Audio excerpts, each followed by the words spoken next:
These are two Tesla Model S wing mirrors for the near side.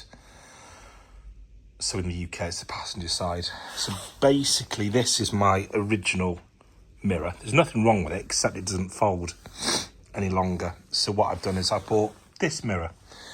So basically, what you do is you take it out the car, and then the window is bolted with those two bolts there, and those two bolts there, and then they go on, well, off the original, they've come off there and come off there.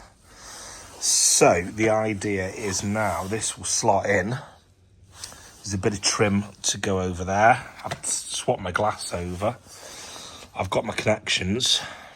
Now, if anyone clever knows, that one ends in a G, and my original one ends in an A. Whether it's a newer part or not, I don't know. But let's get it in the car now and see what's what. To get the door card off, there's a screw behind there, and there's two little nuts behind there. Everything else will just pull around. And then here's my new mirror on. Let's see if it folds. Oh, look at that. In all the time of owning this car, this mirror has never folded. Well, I'm happy.